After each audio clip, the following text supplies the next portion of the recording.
Vous écoutez Pendant l'orage, un podcast présenté par Gab et Yara, deux petites meufs à la santé mentale pas folle, mais qui ont décidé que leur vie serait ouf. Comment ça va? Tu vas bien? Ça va?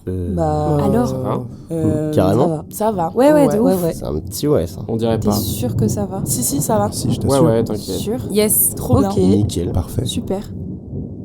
Pendant l'orage. Saison 2, épisode 9. Tu sors ce soir?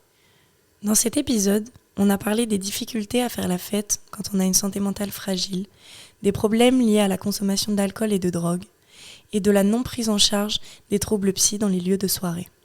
Si les sujets comme l'automutilation, le suicide, l'overdose ou la dépression vous sont sensibles, on vous invite à ne pas écouter cet épisode et on se retrouve dans 2 semaines pour le prochain. Bonjour Yara, comment ça va aujourd'hui? Coucou, et ça va bien. C'est quoi ta météo? Fatiguée. Ma météo, fatiguée, donc hibernation quoi, c'est l'hiver, il fait froid, je suis fatiguée, j'ai faim, bon, rien à voir. Rien à voir, mais heureuse de le savoir. Et voilà, c'est tout. Et toi? Bah moi, ouais, un peu pluvieux quoi, un Mhm. peu l'esprit occupé, en même temps fatigué aussi, et j'ai faim aussi maintenant que tu le dis. À 2 doigts d'arrêter l'épisode et d'aller manger c'est un ce que bout. j'allais dire. Mais contente de parler de ce sujet parce que c'est archi important et c'est un truc dont on parle nous deux au quotidien. Ouais, c'est vrai. Puisqu'aujourd'hui, on parle de réussir à faire la fête, à s'amuser, à savoir poser ses propres limites et à faire des soirées qui nous ressemblent quand on a des troubles psy. Donc voilà, nous deux, on est toutes les deux encore un petit peu dépressives, je pense. J'essayais de te sonder, j'étais en mode, en vrai, on n'est plus en dépression. Mais typiquement, la fête, ça peut faire ressortir ce côté-là. Ouais, Surtout les lendemains. Tu vois. ouais. Donc ça, on est 2 personnes anxieuses et on a eu des moments de crise suicidaire, toutes les deux. Oui. Donc voilà, je pense que c'est les 3 trucs qui ressortent un peu. Ouais, et puis l'anxiété à fond, l'angoisse. Ouais. Donc oui, c'est un environnement qui peut être sujet à beaucoup de nos... Qui peut activer beaucoup de nos activer troubles, beaucoup, quoi. voilà, c'est ça. Et puis comme on est hypersensibles toutes les deux, on en a fait un épisode il y a 2 semaines, il y a 1 mois, Il y a 2 semaines, non, il y a un il y mois. a 1 mois, Mm. ouais. Et bah forcément, la fête, ça joue aussi, quoi. Ouais. En bien comme en mal, ça peut être tout l'un ou tout l'autre. Ouais, c'est ça. En fait, on avait envie de parler de ça parce que on s'interroge énormément sur à quel point ça peut nous apporter et à quel point ça peut nous desservir. Et Ouais, du coup, où est la limite, comment, quoi. où est la limite et comment trouver un équilibre avec ça. Parce que en fait, c'est un sujet qui parle à tout le monde, je pense, parce que on est tous dans ce truc-là et on a tous, je sais pas, des fois passé les meilleurs moments de notre vie en faisant la fête, et en même temps on a tous passé un peu des sales moments ou des sales le lendemain de soirée ou Ouais, je bu sais le pas, verre de trop, fumer le truc de exactement. trop. Et du coup il y a un peu je pense que ça concerne tout le monde et je pense qu'il faut encore plus le prendre en compte quand tu as des problèmes de santé mentale. Ouais. De toute façon c'est bien connu, il y a des choses qui se touchent quand tu prends des antidépresseurs et que tu bois de l'alcool. L'alcool, c'est un dépresseur, donc ça voilà quoi, ça se confronte. Et du coup on se pose beaucoup la question parce qu'en même temps comme on est des personnes qui peuvent par exemple vivre des états dépressifs ou des moments où ça va pas, etc., on peut avoir tendance vraiment à se laisser se laisser embarquer dans cette envie d'extérioriser, de se laisser aller, de se laisser porter et voir justement être vraiment tenté d'aller dans les excès là-dedans pour trouver encore plus de bonheur, pour avoir plus encore d'hormones de plaisir et encore plus boire et encore plus machin pour pas que ça s'arrête parce qu'on n'a pas envie de retourner à la réalité le lendemain. Et en même temps toute la contradiction du truc de on est sujette aussi beaucoup plus vite à ce que ça parte en vrille et à ce que on dépasse la limite de fait c'est l'autre côté qui se passe, quoi, le côté sombre de l'alcool, de la drogue, de la fête. Et puis il y a aussi ce truc de, à notre âge, tu vois, forcément les soirées, les concerts, les festivals et tout. En plus, nous, c'est des trucs qu'on aime beaucoup, tu vois, parce qu'on aime beaucoup toutes les deux la musique et tout, et sortir juste et voir nos potes. Mais du coup, je trouve que c'est en plus les moments dans lesquels ça se voit le plus que t'as des troubles psy. Ouais. Dans le sens où moi, j'ai l'impression que mon anxiété, elle vient avec moi en soirée, tu vois. Je peux pas la cacher et tout. Ouais. Et du coup, parfois, je vais boire encore plus pour la cacher. Et parfois, je vais juste me dire, mais je peux pas aller à cette soirée parce qu'en fait, ça va m'envahir et je vais être mieux dans mon lit à cogiter que au milieu de plein de gens, peut-être que je connais pas, de gens qui ont... En plus, moi, rien que de voir des gens qui perdent un peu le contrôle à cause de substances ou d'alcool ou quoi, enfin, peu importe, ou juste de la fatigue ou juste de la musique et tout, parfois, ça peut m'angoisser de fou, quoi, parce que je me mets à leur place et je suis en mode... Mais si plus personne se contrôle, il peut m'arriver absolument tout ce qui est possible et inimaginable. Et en fait, t'as moins l'impression de pouvoir gérer la situation, tes émotions, les conséquences de tout ça. T'as l'impression, c'est la perte de contrôle en fait un peu. Ouais, carrément. Et puis il y a toutes les stimulations extérieures, tu vois, par exemple en festival. Il y a beaucoup d'informations, quoi. Il y a beaucoup d'informations sensorielles et donc rien que ça, c'est prenant. Et forcément, les substances, moi je pense je pense pas être addict à autre chose qu'à la cigarette. Mais, et au café peut-être, mais tu vois, voilà. Mais je veux dire, à part le tabac, j'ai pas d'addiction, je pense, mais je sais qu'il y a un penchant, il y a un truc où en fait... quand t'as, je pense, des troubles psy, t'as tellement été dans l'autosabotage et dans des mécanismes où tu te fais du mal, où ça peut passer par de la mutilation ou quoi. Et du coup, souvent, les substances, le côté addictif, c'est hyper excitant pour le cerveau, en fait. Parce que quand ça va pas et que tu es quelqu'un qui traverse des états dépressifs, en fait, de voir que bourré ou en prenant quelque chose, tu vois, tu peux voir les choses différemment. Forcément que je suis bien addict à cette sensation-là. Et du coup, moi, ça me fait très, très peur parce que je sais que je peux vite basculer. Et donc, les potes où je sais qu'ils font la fête de cette manière-là, limite, je ferme un peu les yeux et je reste loin d'eux parce que je sais que... Toi, de toute façon, aujourd'hui, t'as besoin de sortir et d'aller faire la fête avec des gens qui sont au courant de tes troubles de santé mentale et qui te connaissent suffisamment pour pouvoir les gérer si y a quoi que ce soit. Pas toi ? Et qui peuvent les comprendre. J'ai l'impression que je fais moins gaffe à ça. Ouais. Mais moins gaffe juste dans le sens où... si je sors... s'il y a quand même cette notion où je suis quand même rassurée. Après, c'est comme mes crises d'angoisse, tu vois, quand je fréquente quelqu'un, beaucoup, j'anticipe la situation et je le préviens en mode, si je fais une crise d'angoisse, donc ça peut arriver, ne panique pas, tu peux faire ça. Là, c'est un peu pareil, tu vois. Mais moi, je suis plus en mode, moi, je suis un peu dans la naïveté où toi, tu peux ne pas aller une soirée parce que ça te rend anxieuse et t'as peur que machin. Et moi, je suis un peu la naïveté de jamais me préparer à qu'il puisse se passer un truc nul. Et du coup, y aller en mode tout va bien se passer. Et souvent, toi, les moments où ça va pas, ça te surprend. Enfin, personne s'y attendait, quoi. Ouais, c'est ça. Et en fait, c'est juste moi-même qui fait n'importe quoi, qui a l'impression que tout va bien se passer et qui dépasse la limite et en fait, qui m'auto-sabote tout simplement. Ouais. Tu vois, donc il y a ce rapport. Mais je pense que c'est important. C'est de ouf important, tu vois, que tu prennes la mesure de est-ce que je suis bien entourée, est-ce que je peux me permettre de faire la fête d'un peu lâcher, extérioriser et perdre un petit peu le contrôle tout en sachant que c'est bon, je suis bien entourée et que j'ai cette sécurité et ce truc qui me rassure, quoi. Après, en même temps, ça reste quand même de l'hypervigilance, tu vois, parce que je sais que je m'interdis plein de trucs parce que j'ai pas envie, tu vois, parce que je me dis, parce que je sais que les fois où je suis sortie de manière un peu imprévue, c'est toutes ces fois-là où j'ai pas pris mes antidépresseurs, tu vois. Oui. Et que à ce moment-là, je sais que même mes potes qui savent très bien que je prends des antidépresseurs vont pas y penser parce qu'ils pensent à autre chose. Alors que si on était en appart, ils m'auraient peut-être dit on vient de manger, c'est pas le moment où t'es censé, tu vois.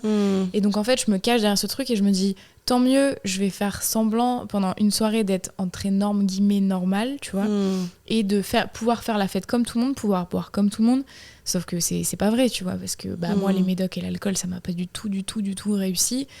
Au début où je prenais des antidépresseurs, j'ai beaucoup bu mon premier été sous antidépresseur et c'était catastrophe. Enfin, vraiment, c'était terrible, quoi. J'ai même fini par avoir un accident de voiture. Enfin, genre, j'ai poussé l'auto-sabotage et j'étais en train de me détruire, quoi. Et donc ça m'a fait flipper aussi de pas réussir à retrouver cette limite. Et on en parlait toutes les deux avant de commencer à enregistrer. C'est ça qui est hyper dur, je trouve. C'est de trouver cette limite de faire la fête où tu sais que tu te restreins pas, mais en même temps, tu prends soin de toi. Et tu vois, j'ai l'impression que nous deux, on est un peu encore aux extrêmes, tu vois. Ah ouais, c'est clair. En même temps, c'est hyper difficile et frustrant de se dire... tu vois, c'est encore un vrai sujet, une vraie problématique quand t'as des troubles, tu vois, parce qu'au final... c'est hyper frustrant de se dire bah ouais, mais en fait je peux pas faire la fête comme tout le monde et sociabiliser parce que c'est vraiment ça, tu vois, c'est la base de tout, de voir du monde, c'est la base de tout et pourquoi je devrais m'en priver à cause de machin, tu vois, et en même temps bah ouais, mais si c'est passé, enfin moi c'est souvent ce qui m'arrive, tu vois, ça me fait passer des grands moments de bonheur où sur le moment j'ai l'impression que ça me rebooste, que ça me redonne de l'énergie, que ça me libère, que machin. Et puis après, la redescente, elle est terrible et il y a le truc qui tombe sur ta tête. C'est marrant.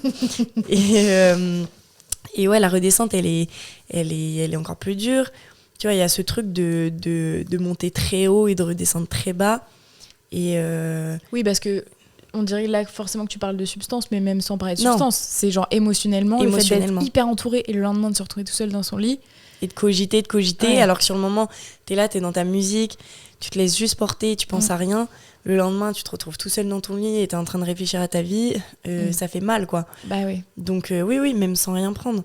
En soi, juste le fait de sortir, de sociabiliser et de se dire, bon, j'ai envie de passer un petit moment détente, à quel point... Mais c'est vrai qu'on est encore un peu dans les extrêmes. Enfin, moi, je sais que je cherche encore totalement mes limites et que je les ai pas trouvées et que je les dépasse souvent. Et que des fois, je suis en mode, ok, c'est bon, j'arrête complètement l'alcool, c'est contre-productif par rapport à mes médocs.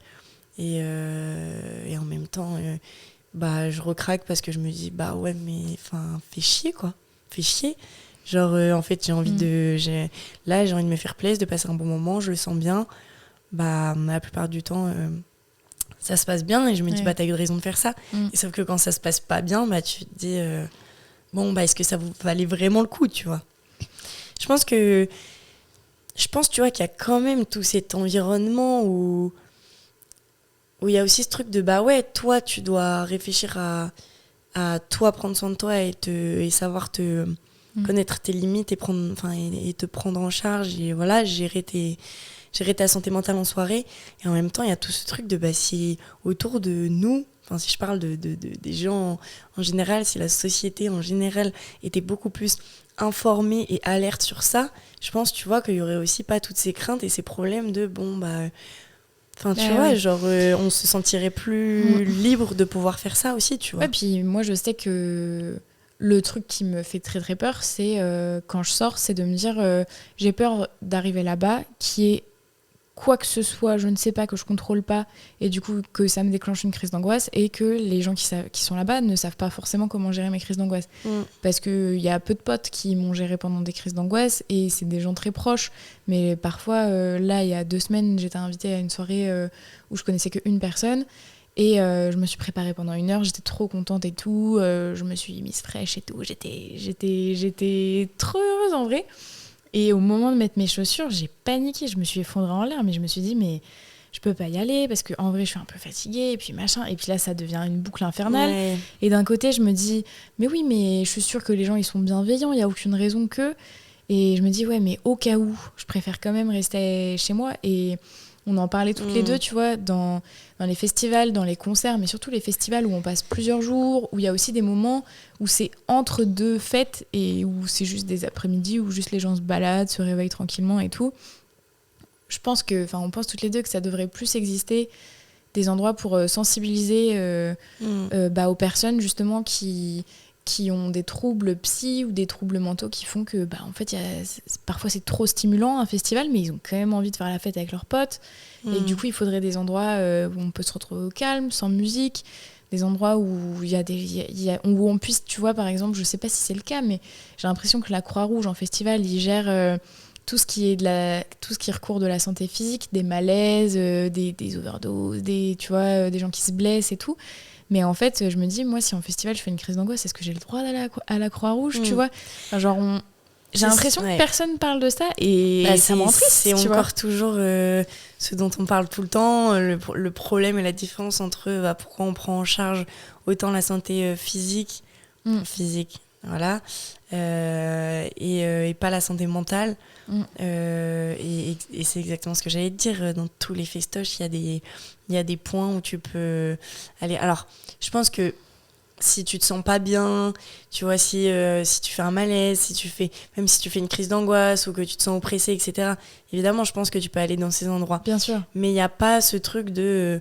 nous, on réfléchit de plus en plus au bien que ça ferait d'avoir vraiment des endroits pour calmer ça, pour apaiser ça, des endroits où vraiment on peut se retrouver au calme, où on peut gérer ces moments-là, et pas juste s'asseoir sur une chaise, qu'on te tende un verre d'eau et qu'on te mette une couverture de survie, tu vois, parce que là c'est dans ta tête et que c'est pas pareil. Et en même temps, tu vois, j'ai l'impression que dire ça c'est encore... tu vois, ça paraît encore loin pour les gens et que les gens ils doivent se dire j'en reviens pas en festoche, tu vois, si le son ça t'oppresse ou s'il y a trop de gens, tu vois. Alors que j'ai l'impression que si, tu vois, oui, c'est comme si tu dis à quelqu'un je sais pas, genre c'est comme si tu disais à quelqu'un qui est pénalisé physiquement viens pas en festival, c'est compliqué, les gens ils sont debout, parfois c'est boueux, machin, mais la personne elle a envie si toi t'es en béquille et t'es là non mais en fait, il faudrait que tous les espaces soient accessibles, tous les espaces publics soient accessibles à tous. Et tu vois, ça, moi, j'en parlais avec une copine à moi qui a été diagnostiquée autiste et je lui disais, est-ce que toi, ça te parle ce que je te dis et tout? Parce que on parle pas de la même chose quand on parle du spectre autistique et quand on parle, nous, là, de l'anxiété et tout. Mais je sais qu'il y a des choses au niveau de la surstimulation sensorielle qui se relient. Et elle me donnait plein d'idées de trucs que les festivals pourraient mettre en place. Et je me disais, mais en fait, c'est fou parce que je lui ai posé la question un peu innocemment, mais je me rends compte qu'en fait, il n'y a rien pour elle qui est mis en place si jamais d'un coup, elle est surstimulée et qu'elle a besoin d'être dans une pièce complètement insonorisée. Si jamais elle a besoin de s'allonger par terre parce qu'elle a besoin parfois d'être en contact avec le sol pour se sentir rassurée. Enfin, tu vois, je me dis, tu vois, même dans un festival, tout le monde comprend quand quelqu'un fait un malaise. Tout le monde a maintenant le réflexe, et tant mieux, tu vois, on critique pas ça. Oui. D'appeler la Croix-Rouge, d'appeler, tu vois, d'autres gens et tout, si ton pote a trop bu, que tu sens qu'il va faire un coma éthylique et tout, ou que les gens vomissent ou quoi. Mais par contre, personne s'est repéré quelqu'un qui fait une crise d'angoisse, tu vois. Parce que forcément, c'est moins... ça peut être très visible, mais parfois c'est moins visible, tu vois. Mais pareil, quelqu'un qui dissocie parce que y a eu trop de stimulation sensorielle et tout, même moi, mes potes, parfois, s'en rendent même pas compte quand ça m'arrive. Et du coup, on se disait, s'il y avait rien que des stands pour sensibiliser à ça et dire, voilà, genre, si votre pote... il a l'habitude de prendre des médicaments ou qu'il a ce genre de pathologie. Peut-être que dans ce festival, il va se passer ça. On vous invite à venir nous voir. Enfin, ouais, c'est ouf. C'est ouf, franchement. Même, tu vois, je pensais juste au concert, tu vois. Rien que ça. Genre, ça paraît... tu vois, là, dans les concerts, maintenant, il y a tout le temps une partie, un espace où, par exemple, les gens qui sont en fauteuil, ils peuvent venir. Ouais. Et ça paraît très absurde de dire à quelqu'un non, t'es en fauteuil, tu peux pas aller à un concert. Oui, bien sûr que si. Et nous c'est pareil en fait. C'est quelque chose qui est important dans la vie, le divertissement, la culture, la culture, le divertissement, la musique, la fête, juste sociabiliser, être avec des gens. Donc en fait c'est quelque chose qu'on devrait pouvoir qui devrait être plus accessible, parce qu'en fait souvent quand par exemple on est en dépression et qu'on n'arrive pas à sortir de chez nous, qu'on n'a pas d'énergie, qu'on se renferme, qu'on est tout seul, que machin, mais souvent en fait déjà c'est dur parce qu'on a l'impression d'être limité par rapport à ce que font les gens normalement, tu vois, ce qui est facile pour eux. Mais si en plus on ne nous donne pas l'accessibilité et qu'on doit se priver parce que notre santé mentale nous l'impose, c'est encore plus dur et on va encore moins s'en sortir, tu vois. Je sais que ça me rend super triste à chaque fois que je me dis mais j'adorerais aller à ce concert, mais en fait les gens, ça va m'angoisser, tu vois, qu'on soit tous serrés les uns contre les autres. Genre, il y a tellement de choses qui potentiellement sont angoissantes. Moi, ce serait vraiment incroyable, tu vois, pour moi, que dans les foules au concert, il y a un espace calme, tu vois. Et je sais que tu as des manifestations féministes. Moi, c'est la première fois que j'avais vu ça dans des manifs féministes où tu avais justement un cortège silencieux pour justement des personnes autistes ou des personnes hypersensibles ou qui veut, en fait, sans avoir à justifier quoi que ce soit, veut faire la manifestation, être là, pas se priver de participer à ce moment qui est important pour eux, mais par contre qui a des contraintes, tu vois, physiques, psychologiques, mentales ou émotionnelles ou peu importe, tu vois. Et donc, en fait, pour moi, c'est juste fou que les lieux de fête soient pas accessibles à tous encore, tu vois. Parce que il y a même encore un problème d'information, de toute façon. Même on comparait santé mentale et santé physique, mais déjà, rien qu'au niveau du handicap, c'est toujours pas ça, tu vois. Tous les festivals, tous les concerts et tout. Donc, mais ouais, j'ai hâte, moi, de plus avoir peur avant d'aller en soirée, quoi. Ouais. Et encore, nous, on a de la chance d'avoir, je pense, un entourage qui est assez ouvert là-dessus et qui est assez attentif, en tout cas, à ça. Mais je pense qu'il y a des gens pour qui c'est pas le cas et qui doivent vivre des moments vraiment pas cool, juste parce que leurs potes, ils prennent pas ça en considération. Mais ça, je pense que c'est un manque d'information et un manque de connaissances, tu vois, sur le sujet. Mais c'est pour ça aussi que je trouve que c'est vraiment hyper important de mettre un point sur prévenir les gens avec qui vous sortez. Pour potentiellement, tu vois, j'ai une pote récemment, elle était au taf et il y a une de ses collègues qui a fait genre une crise d'épilepsie, tu vois. Et en fait, qui n'avait pas prévenu qu'elle était épileptique. Du coup, en fait, personne n'était au courant. Personne ne savait qu'elle avait un médoc à prendre ou qu'elle avait un médoc dans son sac si jamais elle faisait une crise. Personne ne comprenait au début ce qu'étaient les symptômes. Et là, tu vois, c'est pareil. On pourrait dire pareil, tu vois. Et ça, je trouve ça... Là, pour le coup, je trouve que c'est de notre rôle et de notre ressort de prévenir les gens avant. Parce que quand tu préviens... je sais pas, on fait un déménagement, par contre je vais pas trop pouvoir porter parce que là j'ai mal à l'épaule, c'est pareil en fait, genre on sort, je vous préviens juste, je vais pas je peux réagir comme ça ou être comme ça, si à un moment il y a ça, c'est que et t'expliques, et c'est aussi important pour les gens qui sont à côté de toi, tu vois, parce que ça peut être aussi hyper paniquant de se retrouver à côté d'une personne qui a des réactions où toi t'es là, tu sais pas comment faire, tu te sens impuissant. Donc c'est aussi hyper important, je pense, d'informer les gens là-dessus et de pouvoir les prévenir de ce qui peut se passer et de qu'est-ce qu'ils peuvent faire dans ces moments-là aussi, tu vois. Parce que ça peut être hyper perturbant pour les gens autour.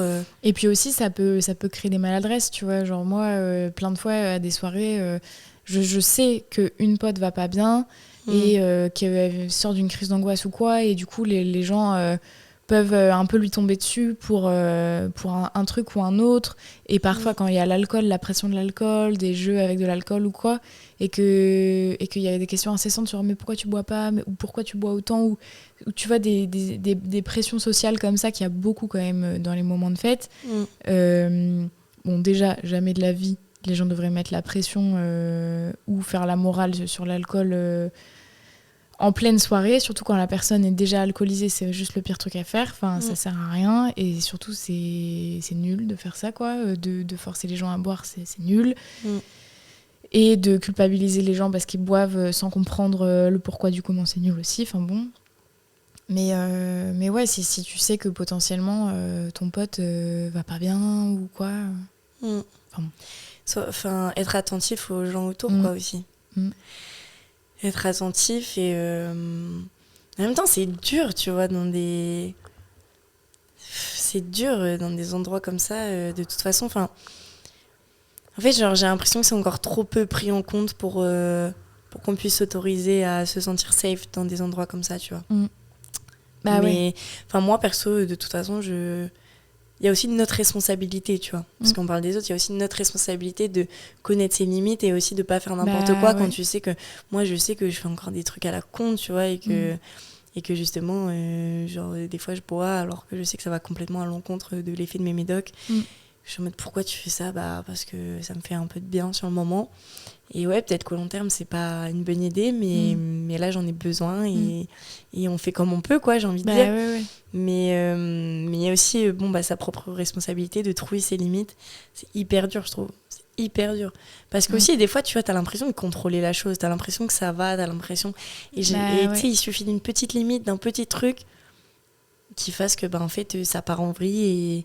Enfin, moi, je sais que l'alcool, c'est vraiment ça, ça peut me faire passer des bons moments, mais je sais qu'il y a un moment donné où je vais avoir une petite réalisation de oula, je suis alcoolisée, j'ai plus assez le contrôle sur mes émotions, sur ma personne, sur moi.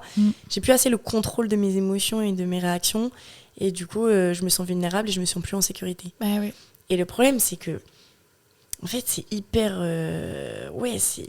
c'est hyper chelou, cette contradiction entre mais en même temps ça fait du bien et je vois pas pourquoi je pourrais m'en priver, et en même temps il faut que tu t'en prives parce que ça te met dans des situations dangereuses. Oui, mais c'est parce qu'on est tellement habitué à garder le contrôle, à essayer de tu vois, c'est un mot qu'Antoine utilisait vachement dans notre épisode sur le TDAH, mais à essayer de s'auto-réguler, tu vois, en fonction des autres, en fonction des situations et tout, pour essayer de se réguler, quoi, d'être à la bonne jauge, tu vois. Que du coup parfois ça fait du bien de se sentir laissé aller en soirée parce que t'es bourré, tu vois. Et moi je le vois très bien, ce moment de réalisation où vraiment moi je peux faire une crise d'angoisse rien que de ce moment de réalisation, quoi. Où t'es en mode j'ai hâte que ça redescende, parce que là maintenant si jamais par exemple je fais une crise d'angoisse ou si jamais il se passe un truc ou que quelqu'un a besoin de moi et tout, je vais pas réussir à gérer, je vais pas être là, quoi. Alors que d'habitude tu te mets vachement la pression pour gérer 2 fois plus que les autres, limite, tu vois. C'est pour ça je trouve que c'est encore hyper questionnant, ce truc de à quel point tu peux t'autoriser à faire ça ou pas, parce qu'en même temps c'est des moments qui font du bien, et comme on disait, c'est des moments qui sont importants pour rencontrer des gens, pour passer des bons moments avec des gens. Après on peut aussi très bien faire la fête sans alcool, tu vois. Toi t'as pas bu tout à fait 1 an et demi. Ouais, c'était trop bien. Oui, c'était trop bien, mais il y a cette substance quand même, que ce soit l'alcool, la drogue, tout ça, il y a cette substance quand même qui fait qu'il y a un moment où ton cerveau il se libère et où tu te sens détendu et où en fait quand ta vie c'est d'être stressée H24, en fait c'est quelque chose que tu recherches. Mais c'est pour ça que je pense que les personnes dépressives, anxieuses et tout, elles sont beaucoup plus enclins à devenir addictes, en fait. Aux addictions, carrément. Mais déjà de base tu te dis pourquoi autant de gens prennent genre de la drogue, par exemple, de la drogue dure par exemple. Parce que les gens ils sont pas hyper bien dans leur tête, ils sont pas hyper bien dans leur vie, ils ont envie de se sentir dans un monde qui est pas la réalité, tu vois, dans un monde parallèle qui semble carrément plus beau. Donc quand tu vas mal, quand tu te sens quand t'as encore un plus grand mal-être, t'as encore plus envie de chercher cette sensation de bonheur, de liberté, de sensation d'apaisement. Et en même temps, t'es celui qui va le vivre le plus mal aussi, parce que ça. Du coup, la redescente, elle va te faire 2 fois plus mal, quoi. C'est ça, c'est hyper pervers, de toute façon, les drogues, parce que l'alcool, c'est une drogue aussi, mais... Oui, quand on parle de drogue, on parle d'alcool également, c'est pareil. Hein. Tu sais que l'alcool, c'est encore... Tu sais que moi, la dernière fois, là, j'ai vu tous les chiffres et les statistiques sur quelle était la drogue qui avait le plus de conséquences, par exemple, mortelles sur les gens, etc. Mais c'est l'alcool, hein. C'est pas les drogues dures. Hein. C'est pas les drogues dures. Par exemple, la cocaïne, c'était carrément en dessous. Et en fait, je me disais, ce qui me fait vraiment flipper avec l'alcool, c'est que c'est banalisé, quoi. Oui, non, mais c'est ça. C'est parce que, tu vois, par exemple, quand je voyais la cocaïne, je me disais, tout le monde Enfin, tu vois, on n'entend que des trucs comme la cocaïne, ça te détruit le cerveau, et ça peut te faire vriller, ça peut machin, et tu peux crever. Et en fait, quand tu vois les chiffres, mais en fait, c'est l'alcool qui fait crever des gens tous les jours, tu vois. Genre, et en fait, c'est, comme tu dis, c'est hyper banalisé. Et ça, on n'en entend pas parler. En famille, on boit partout. Ouais. Même avant, au collège, on leur servait du vin rouge. Mais ça, c'est pas possible.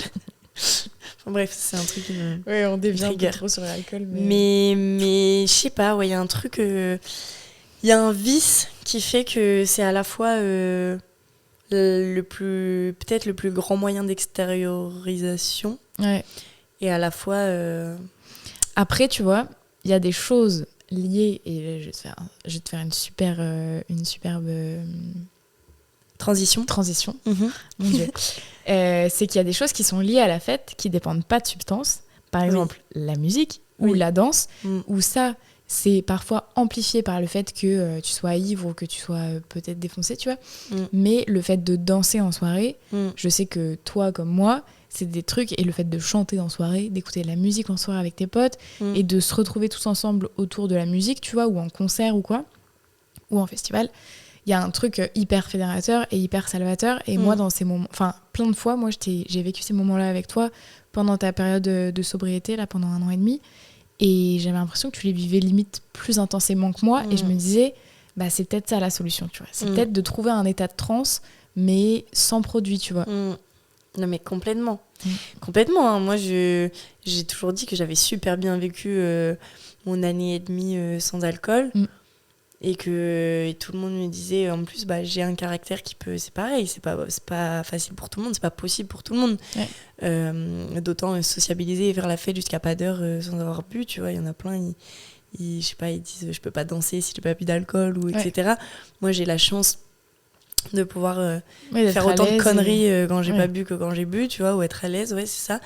Et je dis toujours que je l'ai trop bien vécu. Et c'est vrai que je t'avoue, c'est une vraie question de pourquoi là... je fais que de dire j'arrête l'alcool, j'arrive pas à re-arrêter définitivement, tu vois, même si je suis bien plus raisonnable, mais tu vois, il y a ce truc de pourquoi j'ai toujours ce vice qui me tend à reboire, à remachin, alors que j'ai des milliers d'exemples où ça m'a desservi et où je vivais très bien quand j'avais pas d'alcool en moi, quoi. Donc c'est, tu vois, il y a un truc, mais je pense que l'alcool, de toute façon, c'est omniprésent, tu vois, dans notre société. Ah ouais. Et j'ai l'impression que s'il y avait plus d'alcool, genre ça modifierait tellement nos rapports aux autres, ça changerait tellement de choses que là, pour l'instant, j'ai l'impression que c'est pas du tout envisageable, tu vois. De toute façon, j'ai l'impression que c'est à la fois, mais comme la clope, tu vois. C'est un des remèdes qui est aussi un des poisons de la société, tu vois. On a l'impression qu'on soigne notre cœur en buvant, en s'interdisant pas de fumer, en sortant et tout. Et en fait, c'est le poison aussi, tu vois. Mais en même temps, si t'enlèves tous ces moments-là à tout le monde d'un coup... Après, c'est aussi les causes de beaucoup de conflits entre les gens, tu vois. Donc, mais de beaucoup de violence aussi. De beaucoup de violence, de beaucoup de conflits. Pour ça que c'est la base de beaucoup de merde, hein, franchement. Mais c'est à la racine de tous les maux, tu vois. L'alcool, pour moi, c'est... C'est d'ailleurs pour ça, je pense que l'une comme l'autre, on est paniqué de perdre le contrôle sous alcool, parce que le nombre d'exemples de gens qui vrillent, en fait, sous alcool ou sous drogue, ça fait flipper, quoi. Et puis, il y a aussi... Tu vois, quand on parle de sortir de soirée, de faire la fête la nuit, il y a aussi la peur de perdre de contrôle des autres en face de nous. Ah oui, qui je parlais surtout de ça. Tu vois, c'est comme la tu perte sais de à contrôle. quel point. Mais oui. Et puis dans cet épisode, on n'a pas parlé du fait qu'on était 2 meufs, mais oui, bon, forcément, ça amplifie tout ça. C'est ça mais aussi ça le truc. C'est bon, bah aussi. Moi, est-ce que je vais réussir à me contrôler, c'est une chose. Mais est-ce que aussi les gens autour de moi qui vont faire la fête et qui vont être dans des états d'euphorie vont réussir aussi à respecter ma personne, mes limites. Et du coup, il y a aussi ça, tu vois, la peur du débordement que t'as pas quand t'es juste dans la rue comme ça, là, en plein jour, et que il n'y a pas toute cette ambiance festive et un peu d'euphorie que tout le monde a, tu vois. Moi, c'est pour ça que j'avoue qu'il y a des moments où la fête, ça m'attire autant que ça me fait peur, tu vois. Ah ouais. Parce que c'est vraiment ce truc de perte de contrôle. Où on a 1000 exemples où ça allait trop loin, tu vois. Même nous, tu vois, où on n'a pas su respecter nos limites. Et en même temps, tu vois, nous, j'espère qu'on n'a jamais fait du mal à quelqu'un verbalement ou quoi, en perdant le contrôle alcoolisé. Mais il y a tellement d'exemples, tellement de gens qui justifient aussi leur comportement avec l'alcool que... Ouais, c'est clair. Ouais, c'est clair. Mais c'est vraiment...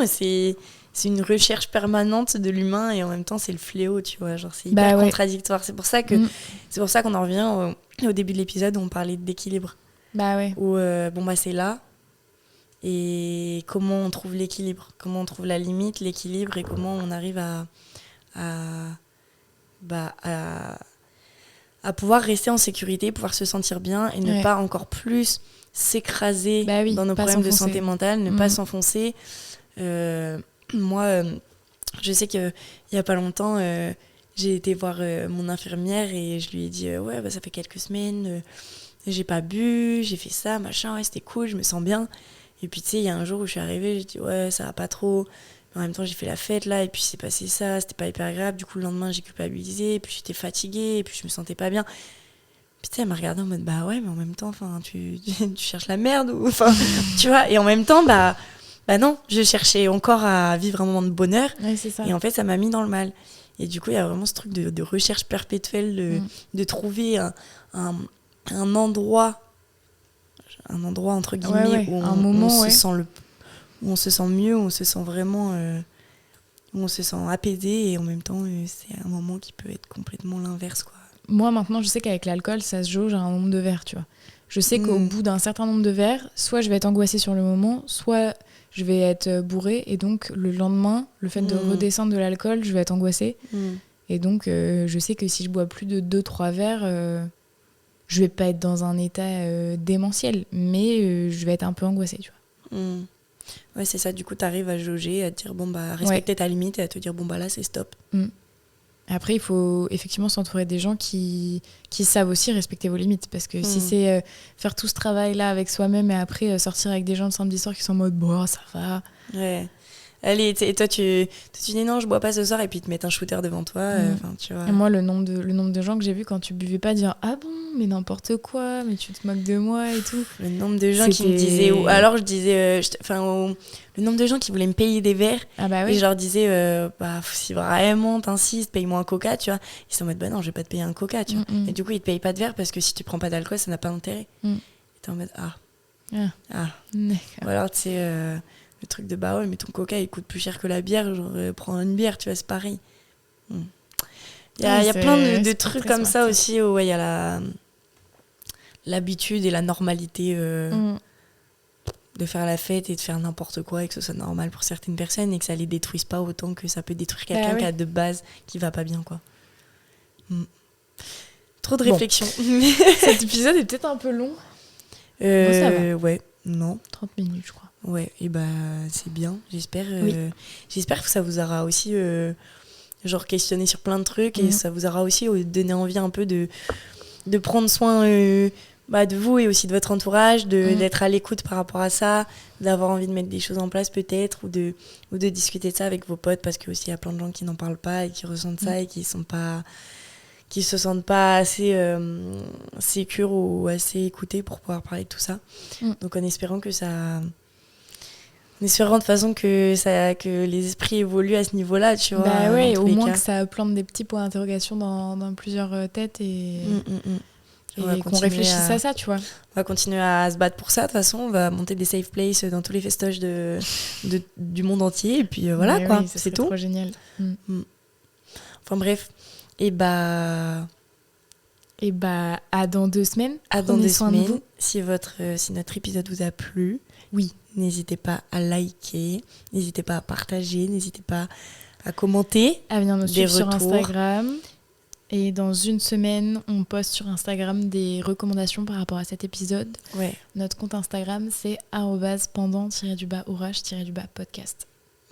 Et on est sur Spotify, Deezer, YouTube, partout. Oui. Bisous, prenez soin de vous. Bisous, à dans 2 semaines. Ciao.